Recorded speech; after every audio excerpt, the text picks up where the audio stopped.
vous êtes là, donc Jérémy Crinchamp, vous faites partie de la protection de la sécurité civile. Protection civile. Protection civile, pardon.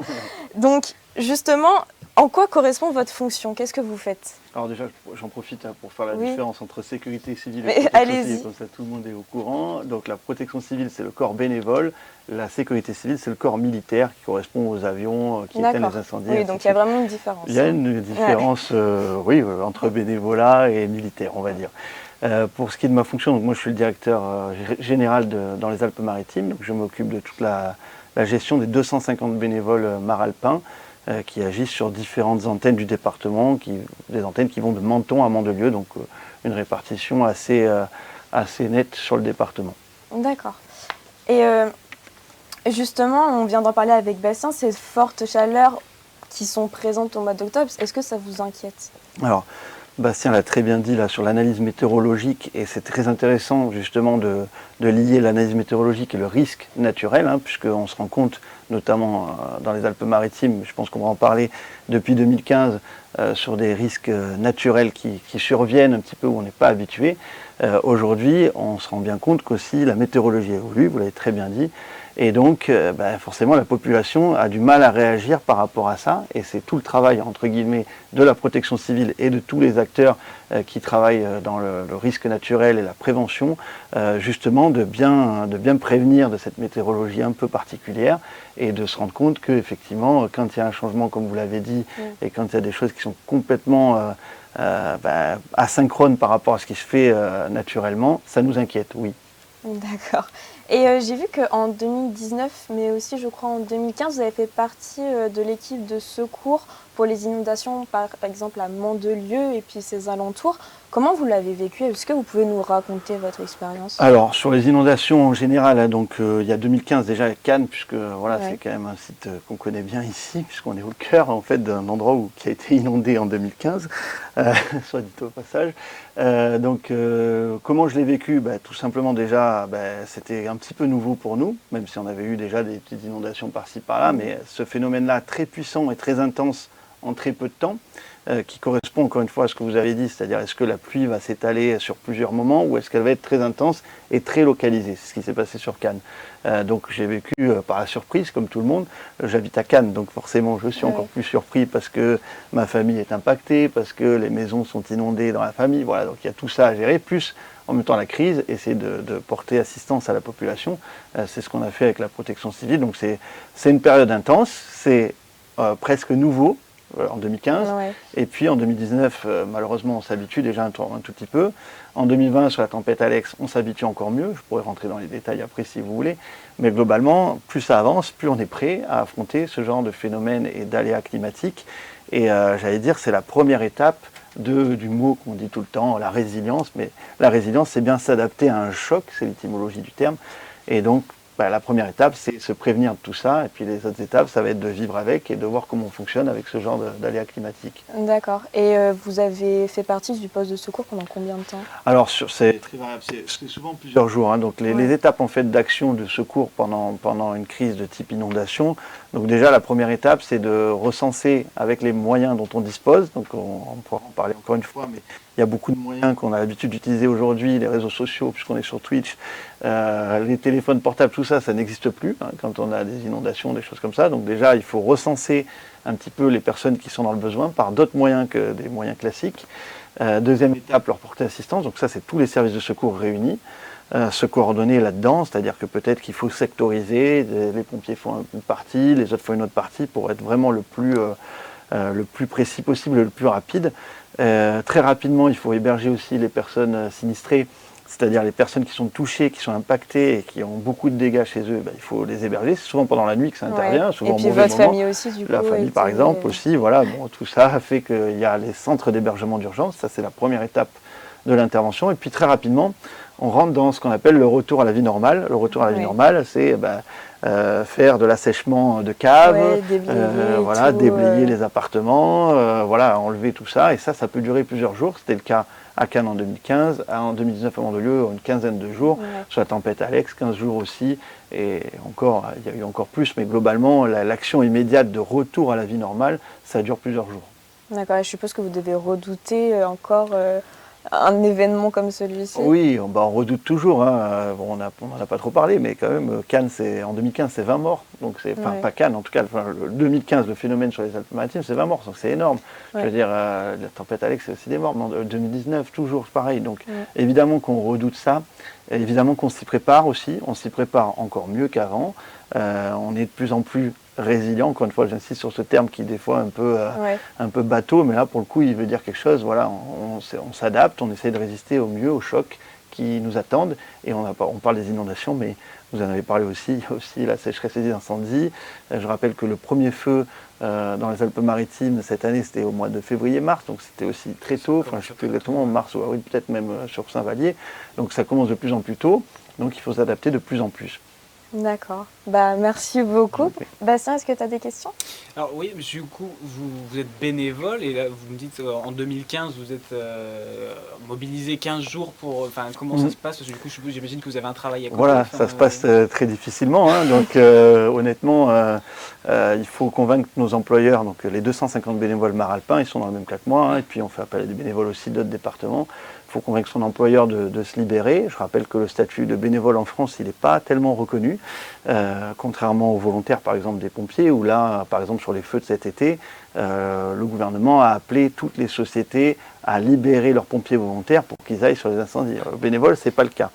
D'ailleurs, puisque vous me posez la question, on travaille actuellement, la protection civile travaille actuellement sur un projet de loi de reconnaissance du bénévolat qui permettrait éventuellement de dénommager le bénévole quand il s'engage sur un événement majeur, une crise majeure. Pourquoi pas de reconnaître des points de retraite aussi pour l'engagement annuel. Ça représente un temps énorme pour certains bénévoles. Et d'autant plus quand on est directeur, il y a encore plus de temps d'action bénévole, même administrative, qu'on ne se sent pas. Mais voilà, au bout d'un moment, il y a tout ce travail-là. Donc comment ça se passe? C'est compliqué. Voilà. D'accord, bah merci beaucoup. Alors, on parle depuis le début de l'émission des catastrophes naturelles dans notre région PACA. Justement, je vous propose de voir un exemple très concret. Si vous suivez l'actualité, même de loin, vous en avez forcément déjà entendu parler. C'est bien sûr la tempête Alex qui a touché plusieurs vallées du département. C'était il y a 2 ans, le 2 octobre 2020 très précisément. Cette tempête, c'est la preuve, s'il en fallait une, que les scénarios catastrophes existent bel et bien chez nous, dans le sud de la France. Bonjour Kylian, comment bonjour ça Jeanne. va? Ça va très bien, bonjour Jérémy, bonjour à tous.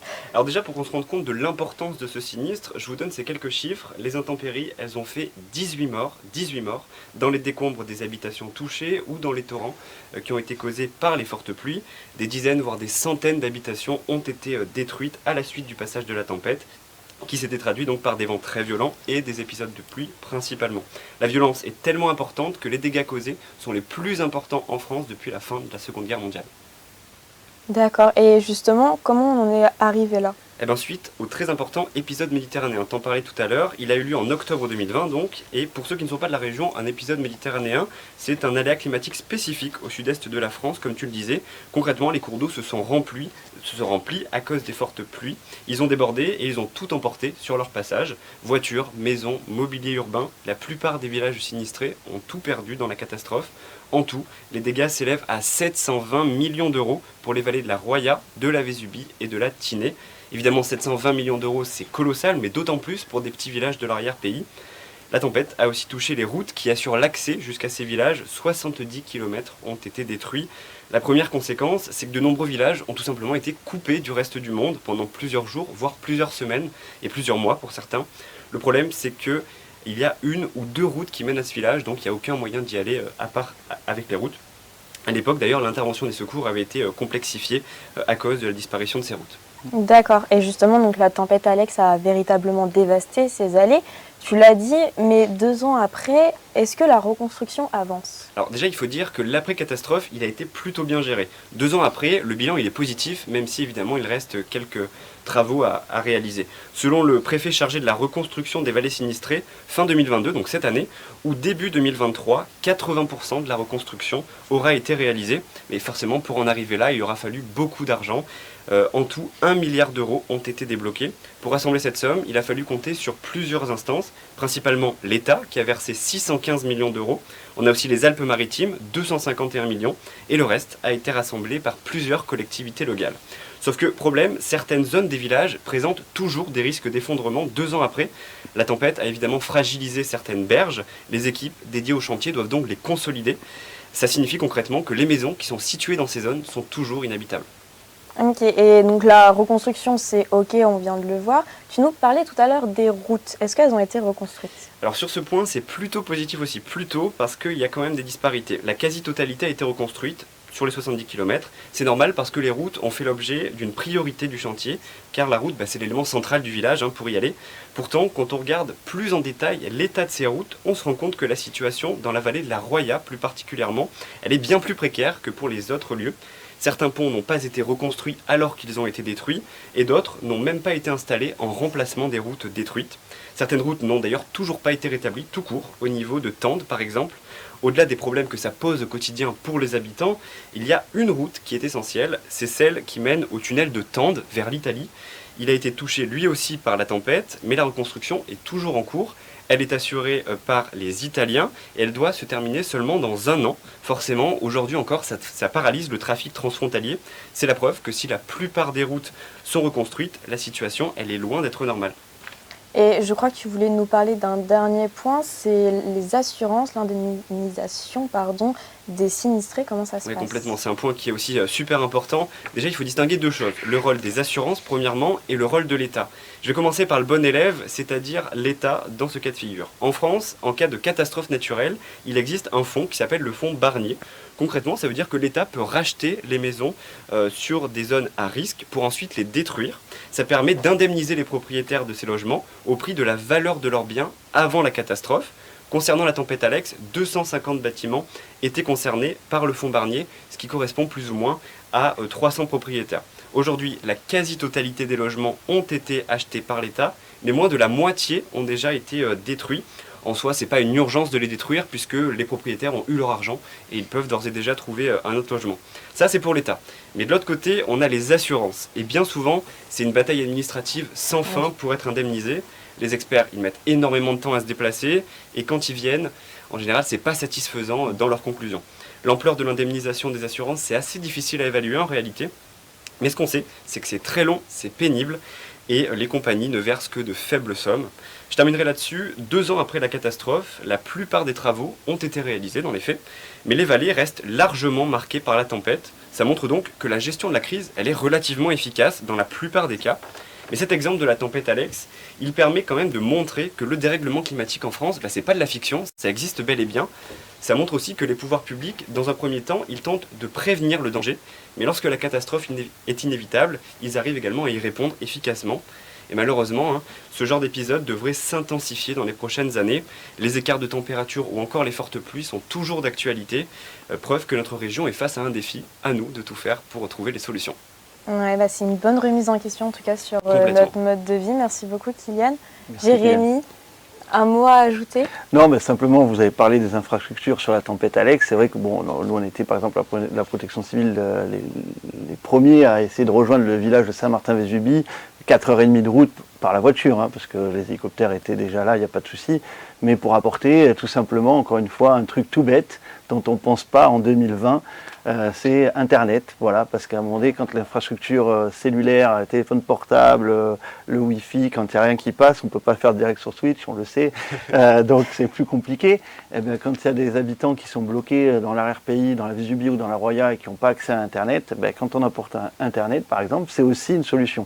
Et c'est une vraie évolution par rapport aux autres années où on se disait, voilà, le réseau cellulaire, il tombera jamais, l'infrastructure cellulaire, ça sera toujours bon. Donc nous, à la protection civile, on s'est adapté, on investit dans des moyens satellitaires qui permettent évidemment d'être totalement indépendants de toute cette infrastructure et qui permet donc de répondre en cas de crise majeure, parce que Internet, ça sert aussi à gérer la crise majeure, ça ne sert pas qu'à faire des directs sur Twitch.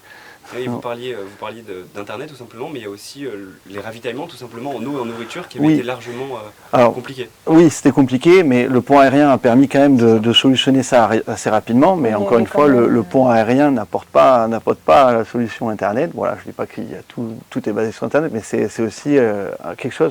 Je pense que personne s'était rendu compte en 2020 qu'on pouvait ne plus avoir de réseau téléphonique, de réseau cellulaire.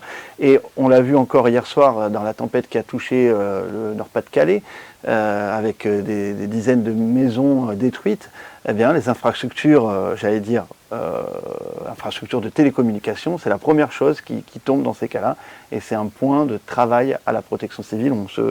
On se concentre là-dessus parce qu'il faut qu'on soit autonome là-dessus. On a parlé des inondations, on a parlé de ce qui s'est passé hier soir dans le Nord-Pas-de-Calais. Ça peut être aussi demain un tremblement de terre, un tsunami, toutes des choses qui font peur mais qui existent vraiment. Et en tout cas, il faudra qu'on soit aussi autonome sur ce côté-là. Bah, merci beaucoup, Kylian. Merci à vous. Merci. Je jette un petit coup d'œil au niveau du chat. Je ne vois pas de questions. N'hésitez pas, surtout si vous avez des questions à les poser. On va essayer d'y répondre. Je vois quelques commentaires de, par exemple, Marco qui dit « Fais une blague, Jeanne ». Non, je ne ferai pas de blague parce que ce n'est pas un sujet. Et Marco, ta dernière présentation, tes blagues ont fait des bides. Donc voilà. Toujours dans le sujet des catastrophes naturelles, les inondations sont de plus en plus courantes dans la région. Brieux est allé justement à Cannes pour savoir comment ça se passe et que doit-on faire en cas d'inondation. Bonjour Brieux. Bonjour, ça va? Ça va et toi? Bah écoute, ça va super moi personnellement. Et bah, Vas-y, oui, on je me suis t'écoute. rendu à Cannes un peu pour faire ma petite enquête. Et donc c'est sûr que déjà, quand on pense aux inondations, en termes de risques et de catastrophes, c'est pas forcément les premières catastrophes auxquelles on pourrait penser, ni les plus impressionnantes si on les compare à des tornades, à des énormes feux de forêt ou même à des tremblements de terre. Mais en fait, c'est un vrai sujet. Par exemple, Jeanne, est-ce que tu savais qu'en moyenne, chaque année, les inondations provoquent 8 morts sur la côte méditerranéenne? Non, je ne savais pas du tout. ben C'est un truc qui fait froid dans le dos. Vraiment. Et donc maintenant, je vous propose de rentrer directement dans le vif du sujet. Moi, lors de mes recherches, ce qui m'a intéressé, ça a été les inondations qui se sont produites dans le secteur de la ville de Cannes, et puis un peu tout ce qui a gravité autour. Ce qui est important de savoir, c'est qu'à Cannes, durant ces 10 dernières années, il y a eu 2 épisodes majeurs d'inondations. Mais avant de revenir sur ces événements, il faut que je vous explique en fait pourquoi la ville de Cannes elle est vraiment propice aux inondations et aux débordements. Et puis surtout, la base, comment se forment des inondations. Mais je vous promets que sur le plan scientifique, je vais aller très vite. En fait, ces inondations, elles surviennent lors de forts épisodes méditerranéens. Oui, comme je le automne. disais tout à l'heure. C'est ce dont vous aviez parlé avec Kylian et tout ça. Et en fait, ce sont des nuages qui arrivent d'Espagne et qui vont traverser donc, la mer Méditerranée pendant cette période en automne. Et au-dessus de la Méditerranée, du coup, ils vont se gorger d'eau. Et quand ils vont buter sur les montagnes des Alpes-Maritimes, ils vont se mettre à précipiter. En fait, il va y avoir donc des fortes pluies et des intempéries. Le souci, c'est que du coup, plus la Méditerranée est chaude, plus elle aura un fort pouvoir d'évaporation sur ces nuages. En fait, il y a juste plus de vapeur quand l'eau elle est chaude, donc les nuages ils vont plus se charger, c'est tout simple. Et c'est donc à la suite d'épisodes de canicule et de grande chaleur qu'on va attendre les pluies les plus fortes. Et cette année, le problème, c'est que c'est vraiment pas rassurant du tout, parce qu'on a eu cet été des chaleurs vraiment extrêmes, et on a même eu en plein juillet la température de l'eau qui a frôlé les 30 degrés, c'était vraiment irréel. Et puis il y a aussi le fait qu'à Cannes, il y a de nombreux fleuves qui sont tout autour, et qui, quand il y a des fortes pluies, ils n'arrivent pas à évacuer leur surplus d'eau, et donc forcément, quand il pleut fort, ça déborde en fait. Oui, donc du coup, tu parlais de 2 phénomènes d'inondation marquantes ces 10 dernières années. C'est ce que je disais en fait, la ville de Cannes, elle a connu deux épisodes majeurs d'inondation ces 10 dernières années. Le premier, c'était en 2015, et je pense que les images, elles sont plus utiles que les mots pour vous montrer l'ampleur des dégâts. C'est le pont, une bagnole. Et en fait, ces inondations, donc en 2015, elles ont fait plus de 20 morts entre Nice et Mandelieu, dont 3 à Cannes. Et surtout, elles ont causé plus de 600 millions d'euros de dégâts. À l'époque, le président François Hollande, il s'était même rendu sur place pour déclarer l'état de catastrophe naturelle. Ça doit vous parler, j'imagine. Oui, j'étais là. Et c'est là en fait qu'on se rend vraiment compte de l'ampleur de la situation. C'était vraiment extrêmement grave. Il y a même eu un reportage sur France 3 de 52 ou 53 minutes qui s'appelle Côte d'Azur, catastrophe en terres inondables. Et donc il revient vraiment sur ces événements en 2015. Il est super intéressant, moi je l'ai vu, donc n'hésitez pas à aller jeter un coup d'œil si ça vous intéresse. Et donc du coup, le deuxième phénomène d'inondation, c'était en 2019, c'est ce dont on parlait tout à l'heure. C'est ça, et en fait le problème c'est que ces inondations en 2019, elles ont aussi été très violentes et elles ont ravivé le traumatisme de 2015. Les sinistrés ils étaient en état de choc post-traumatique, c'était vraiment très violent. Mais du coup, moi, pendant que j'ai écrit ma chronique et que j'ai fait mes recherches, je me suis dit que la meilleure façon de vous faire ressentir le caractère catastrophique de ces inondations, ça serait de donner en fait tout simplement la parole à un sinistré et donc à quelqu'un qui a juste vécu ces épisodes. Donc je me suis rendu dans le quartier de la Boca pour interroger Jérémy Iemich. Lui, il a été durement touché par les inondations en 2019 et je vais vous laisser écouter son témoignage. Ici, tout inondé. L'intérieur, on a tout perdu en bas. Chambre des petites, cuisine, salle de bain, salon. Donc là, c'est vrai qu'on a vraiment subi, quoi. Ma fille, elle a 8 ans. Dès qu'il pleut ou elle entend l'orage, elle pleure. Ah, vraiment, elle a été vraiment touchée. C'est de la panique, parce que déjà, on est sorti par cette fenêtre-là, avec des sacs, l'histoire de sauver un peu 2-3 bricoles. Et franchement, on avait de l'eau jusque-là, et franchement, oui, psychologiquement, c'est dur. Hein. En place pour contrer ces phénomènes, Bria? En fait oui, et heureusement, parce qu'en fait c'est nécessaire de mettre en place des solutions, parce que la situation dans le temps, elle va pas s'arranger, on le sait, la température de la mer, elle monte de plus en plus, donc comme je l'ai expliqué avant, on va avoir des intempéries, des pluies de plus en plus fortes. Mais du coup la ville de Cannes, et notamment d'autres villes du littoral, elles ont mis en place plusieurs moyens de protection, pour faire face à cela avec les moyens du bord, si je puis dire. Par exemple, il y a le dispositif France Alerte qui permet d'envoyer une alerte sur tous les téléphones portables de la région concernée par le phénomène des inondations. On a aussi les mairies de 51 communes qui ont été équipées d'antennes paraboliques pour connecter des téléphones satellites et pouvoir communiquer. Et en ce moment même, il y a en cours de déploiement un système de communication par radio pour relier les vallées, donc l'arrière-pays, et le littoral s'il y a une grosse coupure de réseau cellulaire. Et puis aussi, évidemment, il y a la mise en place de nombreux dispositifs de prévention pour donner les bons réflexes à adopter en cas de situation d'urgence. Donc les préventions, nous on évoquait tout à l'heure. Voilà, on a évoqué, et puis on a évoqué encore l'infrastructure réseau de communication, le point faible en fait de notre département, donc qui est en train d'être développé effectivement. Si je peux me permettre de rebondir sur ce que vous avez dit sur le quartier de la Boca, il y a aussi beaucoup de motopompes qui ont été installées de manière préventive. Vous l'avez certainement vu quand vous avez préparé votre chronique. Voilà, c'est des choses qui vont permettre d'évacuer non pas très peu d'eau, mais énormément d'eau en peu de temps. Donc ça, c'est des évolutions. C'est vrai que depuis 2015, vous avez cité 2015, 2019 et même 2020, encore une fois, on évolue. Et plus ça va, plus on tend à devenir des villes résilientes. J'emploie encore le terme. Et aujourd'hui, on se rend bien compte qu'il y a des villes dans le monde, par exemple à Hong Kong, on a un risque tremblement de terre, séisme très important. Eh bien, on a tout réfléchi autour de ça. Et la ville résiliente, c'est la ville qui est réfléchie autour de ça. Et Cannes doit être une commune résiliente puisque, vous l'avez dit, les risques sont nombreux et qu'il va falloir maintenant, quand on construit un bâtiment, prévoir, je ne sais pas moi, une nappe en dessous pour récupérer de l'eau et ainsi de suite. Donc ça, c'est l'étape de prévention est liée, et puis il y a l'étape aussi qui suit de vivre avec et de construire des choses autour de tout ça, quoi. On est obligé de s'adapter, en fait, il n'y a pas d'autre solution de toute façon. Je pense qu'on le voit partout dans le monde, sur d'autres communes, comme je l'ai dit. Voilà, j'ai cité Hong Kong, mais il y en a plein d'autres, notamment sur les inondations en Allemagne. Il n'y a pas du tout les mêmes réactions qu'on a nous actuellement, et on est au tout début du travail, donc la protection civile a encore du travail, je pense. Voilà. Je fais une petite réaction par rapport au chat. Alors on a Esaenos qui dit malheureusement des inondations, il y en a un peu partout dans la région, pas qu'à Cannes.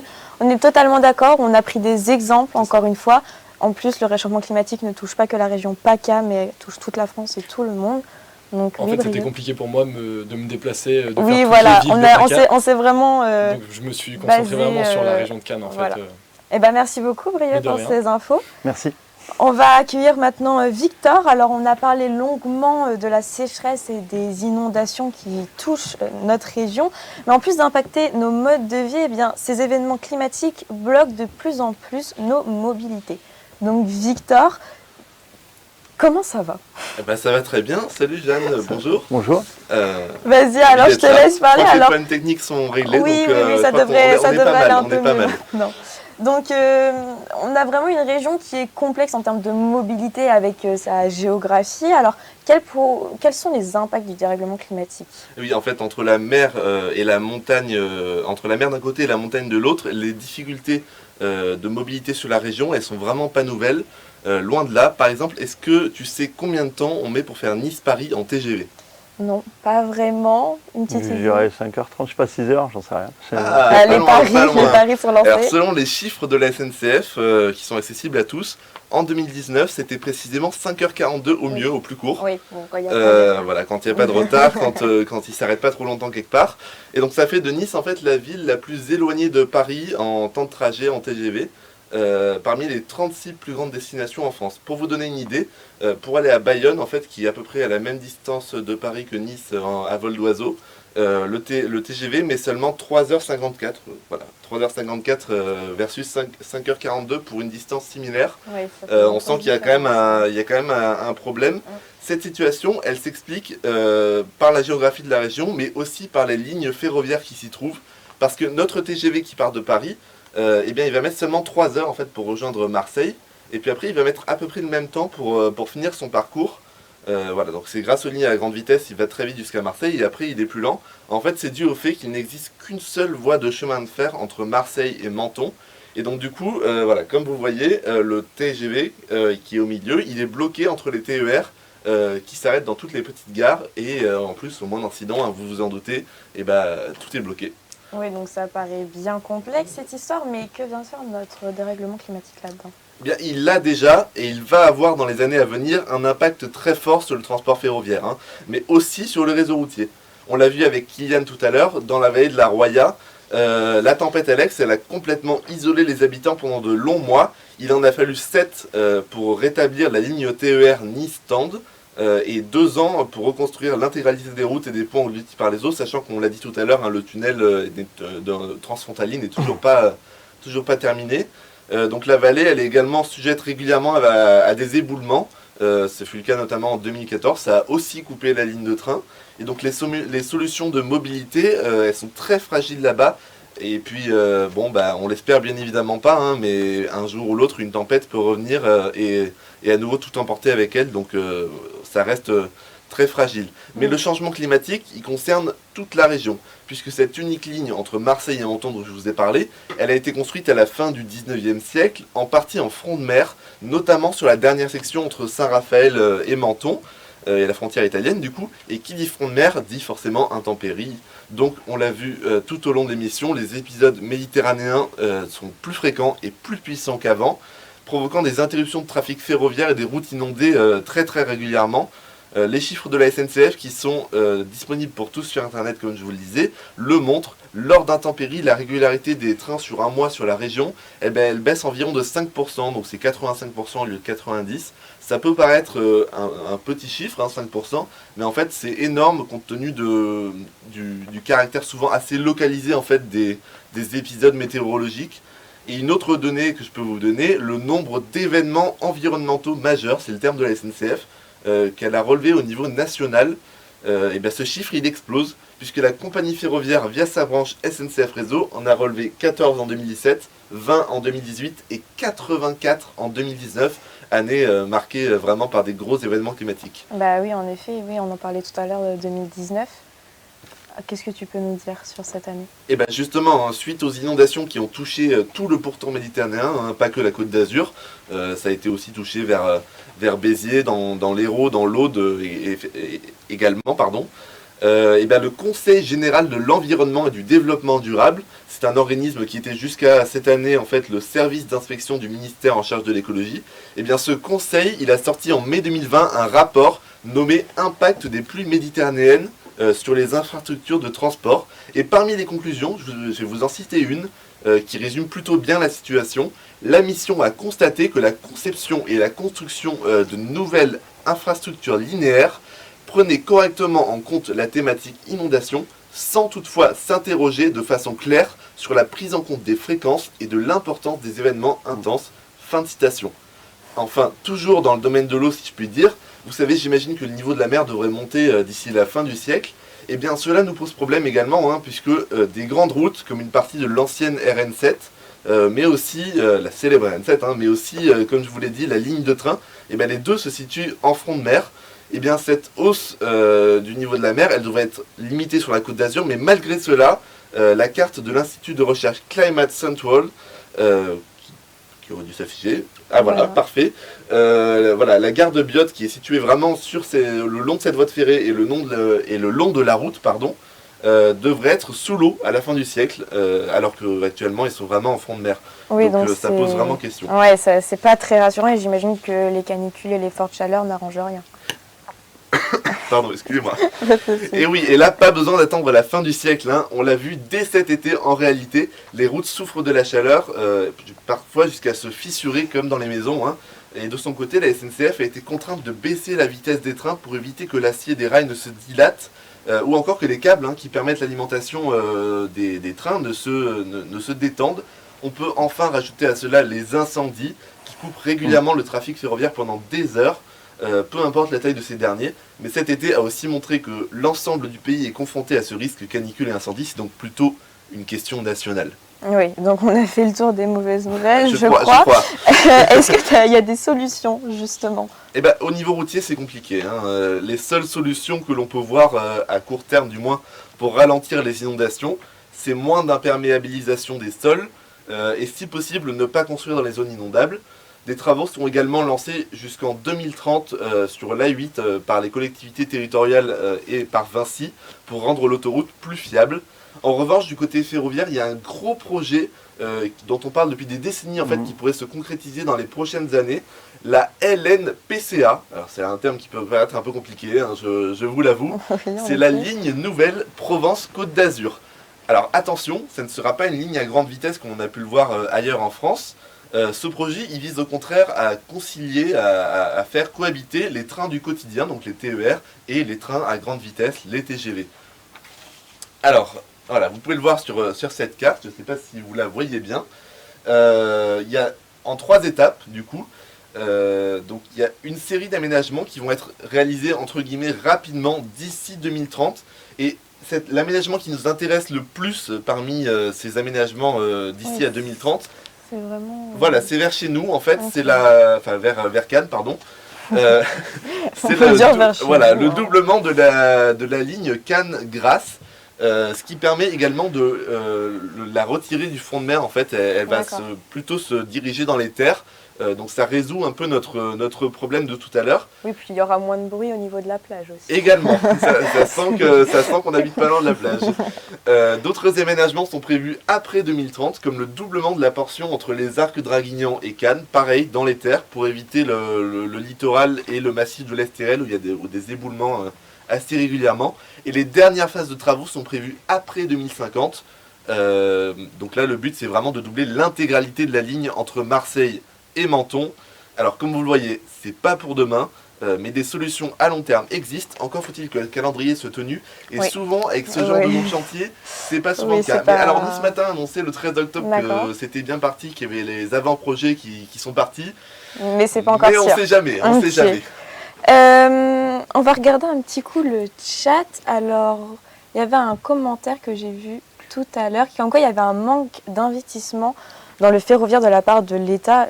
Victor, tu es notre spécialiste des transports. Oui. Qu'est-ce que tu peux nous dire en quelques mots? Et ben là, la question elle est assez compliquée, hein, parce que il faut investir à la fois dans les trains, dans les routes, mais c'est vrai que... Et dans le personnel aussi, j'imagine. Et dans le personnel, il y a le gros dossier de la mise en concurrence, hein, qui arrive dans ces prochaines années, hein. On sait que la région PACA était la première, il y a quelques mois à ouvrir sa principale ligne de TER à la concurrence. Donc c'est un gros changement qui va arriver, qui va changer aussi la manière de fonctionner dans le monde ferroviaire. Après, la question du financement, elle est très complexe, elle est très technique, et c'est un peu compliqué d'aller plus loin là-dessus, parce que c'est une question politique aussi.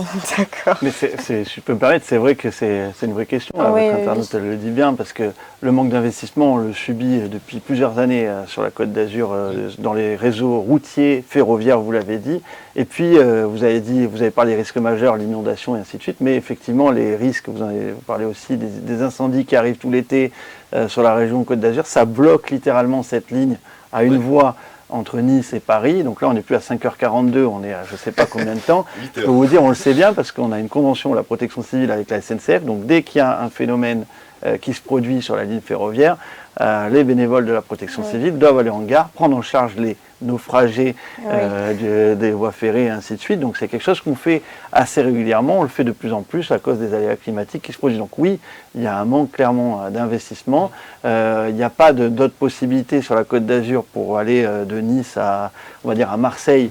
Voilà, on a soit une route, dès qu'elle est bloquée, dès qu'il y a une inondation, il n'y a plus de liaison entre les deux, soit une voie ferrée, dès qu'elle est bloquée, il n'y a plus de liaison entre les deux.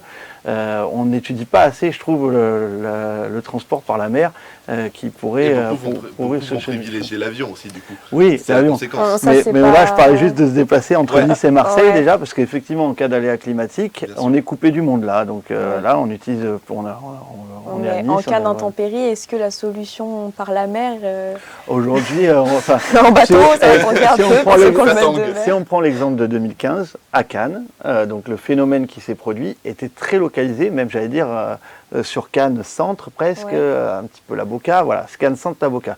Si vous étiez sur l'île Sainte-Marguerite à ce moment-là, vous n'avez rien vu au phénomène D'accord. météorologique Oui, qui c'était s'est passé vraiment à Cannes. localisé à un C'est certain hyper point. localisé. D'accord. Donc, et puis, encore une fois, on parle d'inondation, donc ça veut dire que ça tombe pas un moment. Après, les infrastructures sont détruites. Et là, on fait comment quand elles sont détruites? On utilise d'autres moyens. Donc là, on pourrait utiliser la mer, puisque le retour à la normale, il fait beau généralement après les inondations. Oui.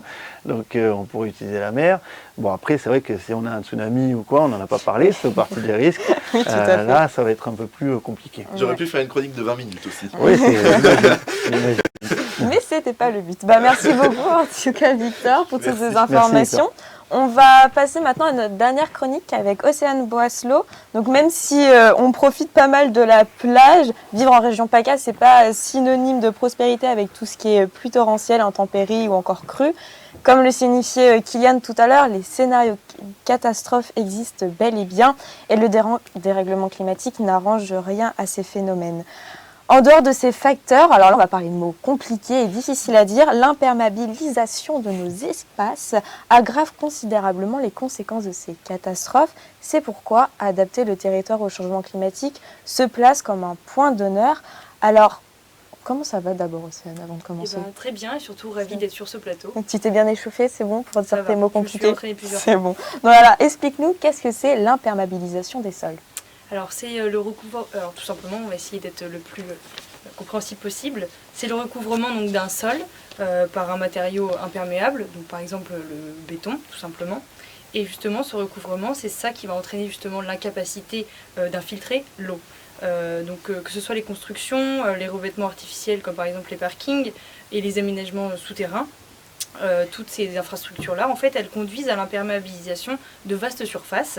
Et il faut savoir justement que dans le secteur du Rhône, la région Rhône-Méditerranée, le taux d'imperméabilisation justement, qui date maintenant de 2012, était quand même estimé à 6% du territoire, ce qui est justement un peu plus élevé que la moyenne nationale qui atteint justement les 5,5%. Et justement ce pourcentage reflète merci. On a eu un petit son dans le plateau. Ce pourcentage, il reflète correctement la densité de l'urbanisation qui est présente en région PACA. Et justement, la plupart des sols ici sont recouverts de béton, pour la plupart dans les environs. Et c'est aussi ce phénomène-là, on peut aussi l'appeler l'artificialisation des sols. D'accord. Et justement, qu'est-ce que tu entends par artificialisation des sols? Alors, c'est des termes assez compliqués pour dire des choses Vraiment très simple. simples. Hein. Oui. La différence, justement, c'est pas la même chose que le concept qu'on vient juste d'évoquer. La différence, c'est que l'artificialisation des sols, justement, ça concerne en fait la transformation d'un sol qui est déjà existant, donc que ce soit naturel, agricole ou même forestier. Et justement, il va être transformé par des actions d'aménagement. C'est un peu en fait construire une ville sur une ville qui est déjà préexistante. À titre d'illustration, la création par exemple d'un stade de sport sur un terrain qui est déjà naturel, justement, ça constitue une artificialisation puisqu'on aurait pu déjà en fait garder le sol tel qu'il était. D'accord. Et justement, ce facteur-là, en quoi il aggrave quand il y a des inondations ou quoi? Comment ça se fait? Et ben, ce facteur, d'ailleurs même les deux facteurs qu'on vient justement d'aborder, les deux en fait ils vont amplifier nettement les inondations, à commencer déjà parce qu'ils augmentent et ils accélèrent en fait les ruissellements. ce qui va aggraver notamment les pics de crue. Ils vont aussi diminuer drastiquement en fait, l'infiltration naturelle dont je parlais tout à l'heure de l'eau dans le sol. Ils vont aussi diminuer le pouvoir filtrant et épurateur naturel des sols.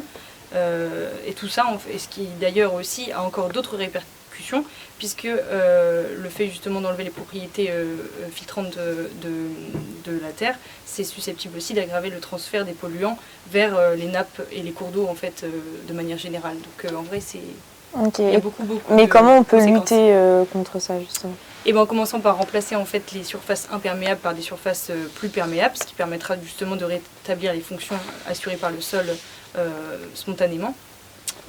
Et pour lutter justement contre ce phénomène, de nombreuses actions peuvent être mises en place, telles que la végétalisation, qui a plusieurs appellations, c'est encore que des termes, on parle aussi de naturalisation et aussi de déminéralisation, ce qui revient un peu au même. Il faut savoir d'ailleurs qu'entre un sol naturel et une ville, l'infiltration est réduite quand même de 35%, alors que le ruissellement, lui, il va augmenter de 45% justement.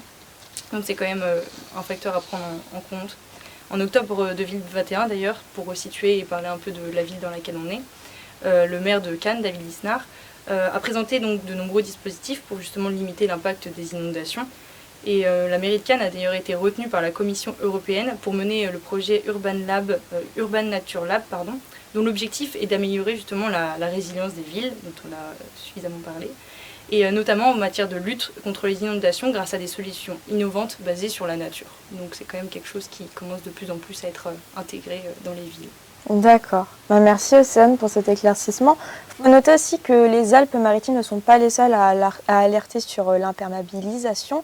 Dans le département du Var, l'urbanisation est omniprésente, c'est ce qui crée de lourdes répercussions. On va regarder maintenant un reportage. Alors, il a été présenté au 13, donc c'est un format vidéo de notre formation à l'école de journalisme. C'est un reportage d'Étienne Levanqui et de Thomas Gallon.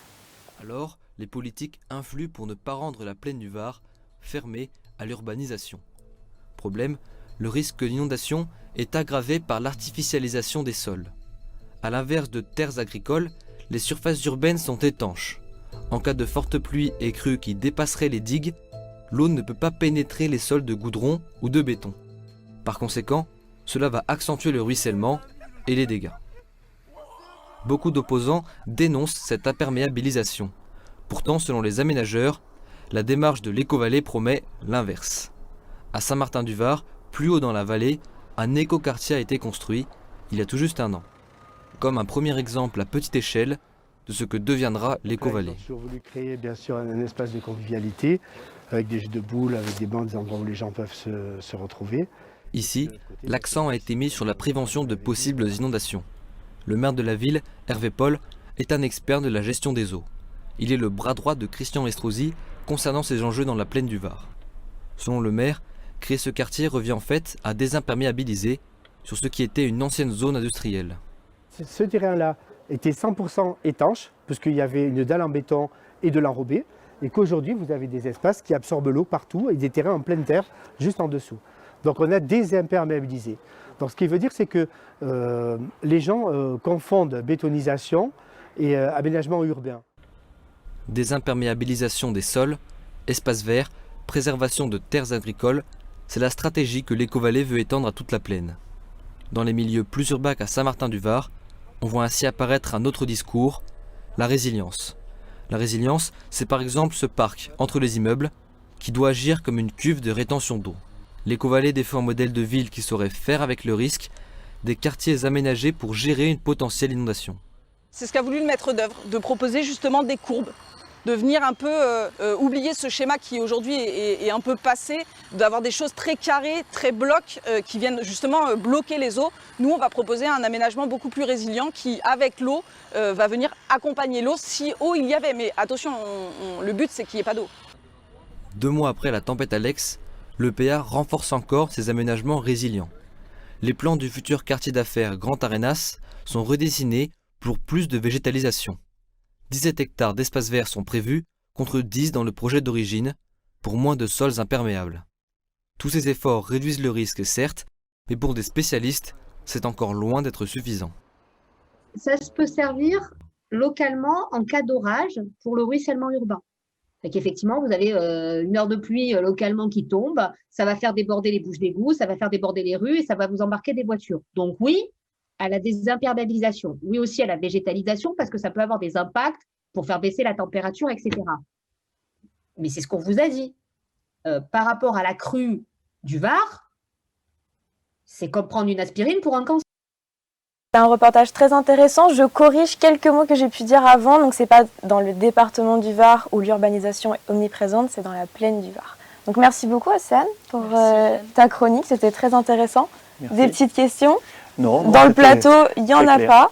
Il y en a pas. Alors, dû à un petit souci technique, on va refaire le début. Alors, on parlait justement de ces derniers jours où on a eu des ressentis de 30 degrés en automne. C'est vraiment quelque chose qui nous fait cogiter.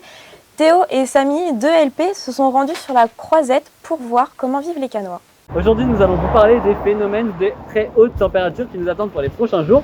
Aujourd'hui, nous sommes à Cannes. Nous allons interroger les vacanciers sur la plage pour savoir ce qu'ils en pensent.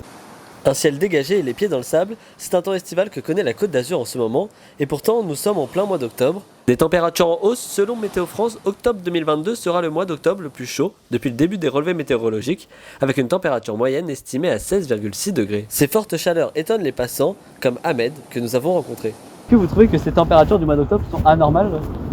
Oui, complètement. Je pense que cette année, c'est particulièrement un mois d'octobre très chaud, comparé à même l'année dernière. Donc on est vraiment sur une période vraiment incroyable. Nous sommes actuellement à la mi-octobre et la température de l'eau de la mer à Cannes avoisine les 21 degrés et demi en ce moment, ce qui est évidemment anormal pour les normales de saison, normalement qui sont comprises entre 18 et 20 degrés pour l'eau de la mer. Ces températures profitent évidemment aux vacanciers qui sont présents ici et pour nous, où on va pouvoir aller mettre les pieds dans l'eau tout de suite.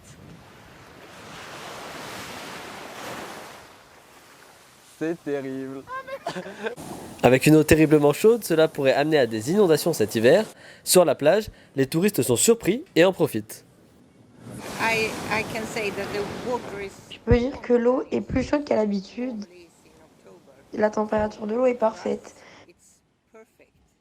Pas trop chaude ni trop froide. C'est très inhabituel pour un mois d'octobre. La semaine prochaine, il fera 25 degrés sur Cannes en moyenne, des températures qui vont profiter aux vacanciers pour la Toussaint.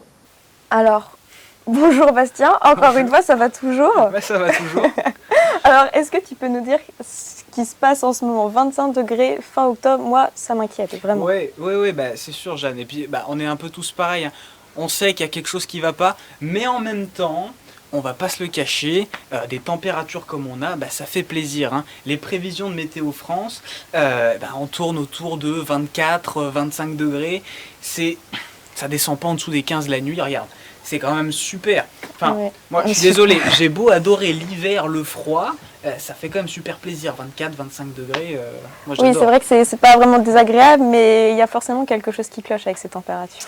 Ouais, c'est certain. Il y a évidemment un souci. Si on regarde les normales de saison, donc qui donnent une idée de ce qui se faisait les années précédentes, tu vois, on est entre 14 et 21 degrés, donc là avec des températures entre 24 et 25, on est nettement au-dessus, et même de plusieurs degrés. Hein. Et puis, il fait beau, il fait chaud, et donc il pleut pas. Et c'est comme ça qu'on collectionne tous les ans des sécheresses, et qui sont de pire en pire, et ça pose de plus en plus de soucis. Alors, par manque d'eau, par sécheresse, on entend donc un manque d'eau qui devient suffisamment important pour que ça impacte et ça affecte les sols et la flore, donc les plantes. Et donc, c'est pas moi qui le dis, hein, c'est le ministère de la Transition écologique. Et donc forcément, tout ça, ça va avoir tout un tas de conséquences dont on se passerait volontiers, hein, si tu veux mon avis. On parle de choses du type assèchement des cours d'eau, déstabilisation des milieux naturels, perturbation dans l'approvisionnement en eau potable, et puis bien sûr, ça accroît le risque d'incendie. Oui, c'est pas très joyeux tout ça. Non, c'est clair. Et PACA, d'ailleurs, échappe pas à la règle. Regarde cette jolie carte du gouvernement. On voit clairement que toute la région est touchée. Donc là, c'est une carte qui date du 19 octobre. Donc soit on est en crise, soit on est en alerte renforcée encore pratiquement fin octobre. Et puis 2022, c'est une année record à tout point de vue. Hein. Outre le fait que l'été 2022 en PACA, ça a été le il était encore plus chaud même que 2003, qui servait de référence jusque-là, en termes de chaleur, de canicule, etc. C'est surtout que cette année, ça a commencé tôt, très tôt même. Le 18 avril, l'indice d'humidité des sols de la région a atteint 0,50. Bon alors, ça parle pas comme ça, mais tu vois, cette année c'était en avril, et puis c'est ce qui se faisait en juin entre 1980 et 2010. Donc en gros, on a 3 mois d'avance.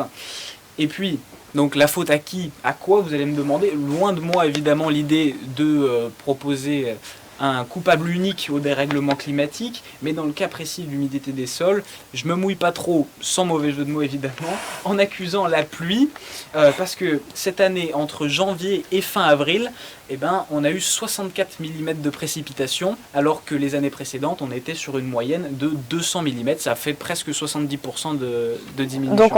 Donc en fait, il faudrait une grosse pluie pour régler le problème. Alors, je ne vais pas te le cacher, ça aiderait, mais c'est loin d'être la solution, parce que la situation actuelle dans la région, elle résulte aussi du manque de neige dans les Alpes du Sud, qui, avec la fonte des neiges, donc permet d'alimenter et de soutenir l'alimentation des cours d'eau jusqu'à peu près au mois de juin en temps normal. Donc cette année, évidemment, ça s'est arrêté beaucoup plus tôt. Et puis, une grosse pluie, comme tu dis, ça serait un peu contre-productif en fait. Alors ça peut paraître paradoxal, mais j'en parlais avec Paul Marquis, qui est un météorologue indépendant qui est basé à Marseille, donc un peu expert sur le climat de la région. Et il me racontait donc qu'une pluie qui tombe trop fortement sur une petite durée, ça pourrait aggraver les sécheresses, parce que l'eau, elle n'a pas le temps de pénétrer les sols qui sont très secs, et donc ça ne recharge pas les nappes phréatiques. Et malheureusement, c'est ce qui se passe de plus en plus fréquemment. Sur un an, on va avoir à peu près les mêmes quantités de précipitations, mais sur des espaces-temps de plus en plus restreints. Et donc, ça va être de moins en moins efficace, et ça peut générer de plus en plus de dégâts, et vous en savez un rayon là-dessus. Mais du coup, si je fais le petit résumé, il pleut, mais les nappes restent vides. C'est bien ça. Ouais, et tu crois pas si bien dire. Regarde, sur cette carte du Bureau de recherche géologique et minière qui présente donc la situation des nappes phréatiques, on voit clairement que PACA est la région la plus touchée encore aujourd'hui en France. C'est une carte qui date du 1er octobre. Et ça va pas en s'arrangeant, parce qu'on voit le petit triangle qui descend. Ça veut dire que les niveaux sont encore en train de diminuer. Alors déjà qu'ils sont très très bas, parce que en vert c'est niveau moyen, en orange c'est niveau qui sont quand même de plus en plus compliqués, et puis on va jusque dans le rouge, là les niveaux sont très très bas, et donc ça serait vraiment temps que ça s'arrête et que tout ça se recharge avec une bonne pluie étalée dans le temps. Mais là-dessus, laisse-moi être un peu sceptique quand même. Oui, c'est vrai, il y a de quoi, mais en tout cas, merci Bastien. Mais avec plaisir. On a eu un souci technique, mais est-ce que vous avez des petites réactions? Non, mais encore une fois, on peut le redire, mais c'est bien de comparer les risques météorologiques et les risques climatiques qu'on subit, les risques majeurs globalement. Aujourd'hui, à la protection civile, c'est quelque chose qu'on suit de près, alors pas que, vous avez dit, la pénurie d'eau et ainsi de suite, mais on suit ce qu'on appelle des schémas météorologiques, alors que ce soit des schémas classiques avec Météo France, mais ça ne fait pas tout. Il y a aussi d'autres analyses, notamment des analyses très locales. On a un partenaire qui s'appelle Nice Météo, par exemple, qui installe partout des capteurs un petit peu partout et qui nous permettent d'analyser en fonction de la météo et de ce qu'on subit et des conséquences sur une catastrophe naturelle, de voir un petit peu à quel niveau sur les Alpes-Maritimes, par exemple, il faut s'inquiéter pour une catastrophe naturelle, et ainsi de suite. Donc tout ça, ce croisement de données est très intéressant, et c'est bien que vous l'ayez fait. Pour avoir des données de plus en plus locales de votre côté. De plus en plus locales, de plus en plus basées sur l'analyse qu'on a vécue précédemment. Aujourd'hui, on est capable de dire, vous avez parlé de chiffres, là, 200 mm entre janvier et avril, les autres années. On sait que 200 mm, c'est ce qui s'est passé à Cannes en une nuit le soir de 2015. Donc on peut maintenant analyser l'incidence, soit c'est étalé sur le temps et ça va, on est tranquille, comme vous avez dit, soit ça tombe d'un coup, et là on est beaucoup moins tranquille, parce que si on relie avec tout ce qu'on a dit avant, la perméabilisation des sols et ainsi de suite, on se rend compte que on est sur une catastrophe naturelle. Okay. En tout cas, merci beaucoup Bastien. Avec plaisir. Et puis merci à vous. Je regarde dans les chats. Il fait chaud, ce serait pas un Normand qui fait les infographies? Alors non, ce n'est pas un Normand, je suis normande et on critique pas la Normandie, donc voilà. Autrement, pas d'autres questions. C'est une fin d'émission, je crois. J'espère que ça vous a plu. Encore désolé pour les problèmes techniques. Merci à notre invité et à tous nos chroniqueurs. Quant à vous, n'hésitez pas à nous suivre sur les différents réseaux, sur TikTok, Instagram, YouTube, même sur Twitch. N'hésitez pas à vous abonner, vous avez juste à écrire Révolution numérique et vous allez nous trouver. Merci d'avoir assisté et à participer pour ceux qui l'ont fait à notre émission, ça nous fait très plaisir. Et surtout, n'hésitez pas à en parler à vos amis autour de vous, franchement ça peut beaucoup nous aider. Un grand merci pour toute l'équipe de Greenwatching, que ce soit en régie ou sur le plateau, et surtout merci à l'IUT de Cannes pour les locaux. On ne se retrouve pas dans 2 semaines mais dans 3 parce que nous avons une petite pause pédagogique, donc ce sera le 14 novembre à 17h pour une nouvelle émission. Alors soyez au rendez-vous et encore merci beaucoup, ciao.